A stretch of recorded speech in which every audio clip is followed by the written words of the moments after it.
This channel does not promote any violent, harmful, or illegal activities. All content provided by this channel is meant for an educational purpose only.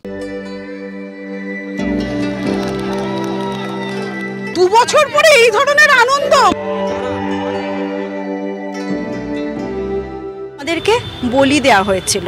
আজকে আমরা প্রমাণ করে দিয়েছি যে আমরা সত্যি যোগ্য।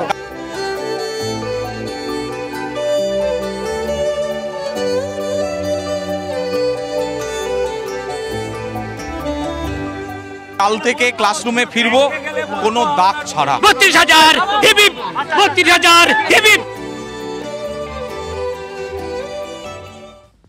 ঠিক ২.৫ বছর আগে ২০২৩-এর ১২ই মে প্রাথমিকের ৩২,০০০ শিক্ষকের চাকরি বাতিল করেছিলেন তৎকালীন বিচারপতি অভিজিৎ গঙ্গোপাধ্যায়।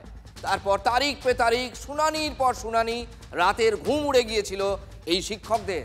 কিন্তু যারা অভিযুক্ত, যাদের জন্য এই অপরাধ হয়েছে, তারা দিনে দিনে স্বস্তি পেয়েছেন। লাইন দিয়ে বলতে পারি প্রত্যেকেই প্রায় জামিন পেয়ে গিয়েছেন।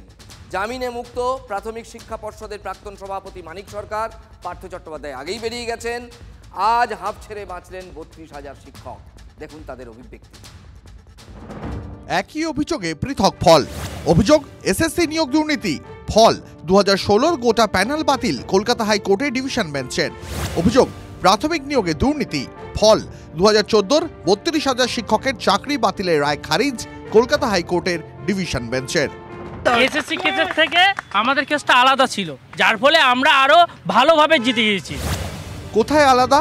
প্রাথমিক মামলা নিয়ে বিচারপতি তপব্রত চক্রবর্তীর ডিভিশন বেঞ্চ রায় লিখেছে, প্রাতিষ্ঠানিক দুর্নীতি থাকলে গোটা নিয়োগ প্রক্রিয়া বাতিল করা যায়, কিন্তু তথ্য বিশ্লেষণ করে প্রাতিষ্ঠানিক দুর্নীতি পাওয়া যায়নি।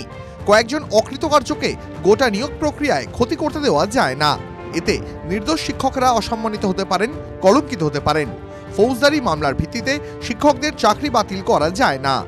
1 নম্বর রিজন বলেছে যে সিঙ্গেল বেঞ্চ যে বলেছিল করাপশন হয়েছে, সেখানে করাপশনের কোনো প্রমাণ এখানে দেখাতে পারেনি কেউ। 2 নম্বর হয়েছে যা যা প্রিডিং ছিল সেই প্রিডিং এর বাইরে চলে গেছে। আমরা দেখাতে পেরেছি যে কোনো প্রাতিষ্ঠানিক দুর্নীতি তো নেই এবং অ্যাপটিটিউড টেস্ট, ইন্টারভিউ সমস্ত নিয়ম মাফিক হয়েছে।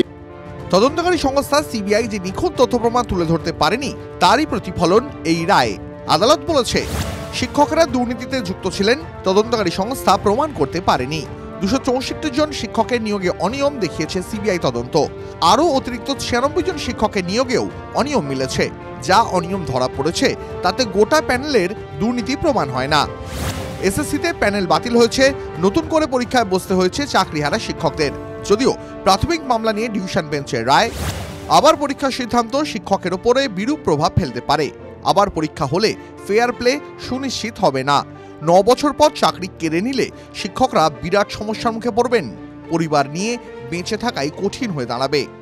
একটা স্তর ৩২,০০০ বাংলার ভাই বোনদের, শিক্ষকদের চাকরি সুরক্ষিত রাখলো। আরেকটা স্তর, দ্বিতীয় স্তর, যেটা দেখা যাচ্ছে না, সেটা হচ্ছে ছত্রে ছত্রে সিঙ্গেল বেঞ্চের রায়কে সমালোচনা করলো, ছত্রে ছত্রে এসএসসির রায়কে সমালোচনা করলো। 2014 টেটে পাশ করলেও যারা চাকরি পাননি তারা তাকিয়েছিলেন হাইকোর্টের দিকে। ডিভিশন বেঞ্চের এই রায়ে হতাশ বঞ্চিত চাকরি প্রার্থীরা। অনিয়ম বেনিয়ম তার এমনি হয়নি, সেখানে আর্থিক লেনদেন হয়েছে, যে কারণে কিনা আজকে প্রাথমিক শিক্ষা পর্ষদের মানিক ভট্টাচার্য আর এই শিক্ষামন্ত্রী তারা জেল কাস্টডি থেকে বেলে আছে। এখন আমাদের মতো ক্যান্ডিডেটরা আমরা মাঠে পড়ে থাকলাম। আমরা পাশ করেও, আমরা টেট কোয়ালিফাইড হয়েও, আমরা ইন্টারভিউ দিয়েও আমরা কিন্তু নিয়োগটা পেলাম না। রায় খুশি 32,000-এর দলে থাকা প্রাথমিক শিক্ষকরা। কাল থেকে আমরা নিদাগ হয়ে আমরা স্কুলে যাব। আমাদের যেন আজকে 2 বছর পর হয়তো আমরা আজকে রাত্রিবেলায় ভালো করে ঘুমোবো। কদিন নিশ্চিন্ত থাকতে পারবেন? এবার উত্তর মিলবে সুপ্রিম কোর্টে। হাইকোর্টের রায়কে চ্যালেঞ্জ করে শীর্ষ আদালতে মামলা করতে চলেছেন আইনজীবী তরুণ জ্যোতি তিওয়ারি। রায় পাস করার পরে আমরা বলেছিলাম যখন স্টে করার জন্য, মাননীয় বিচারপতি স্টে করেনি, তবে এটার কাছে সুপ্রিম কোর্টে এসএলপি ফাইল হবে। আমি আবার বলছি, ইনভেস্টিগেশন চলছে, ইনভেস্টিগেশন চলবে। সিঙ্গেল বেঞ্চে যে ম্যাটারগুলো ছিল সেগুলো পেন্ডিং আছে, সিঙ্গেল বেঞ্চের ম্যাটারগুলোও চলবে এবং এটা আলটিমেটলি ডিসাইড হবে সুপ্রিম কোর্ট। স্বস্তি তাই আপাতত। Bureau report, TV9 Bangla.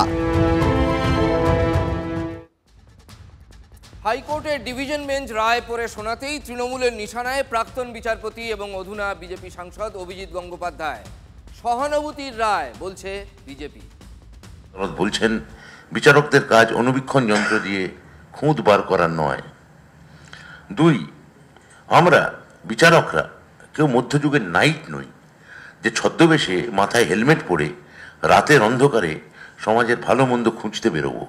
Abhijit Ganguly সঠিক, তিনি ডকুমেন্ট এবং তথ্যের উপরে জাজমেন্ট দিয়েছিলেন, আর ডিভিশন বেঞ্চের 2 জাজ মানবিক দৃষ্টিভঙ্গি দেখে এই চাকরিটাকে বহাল রাখলেন।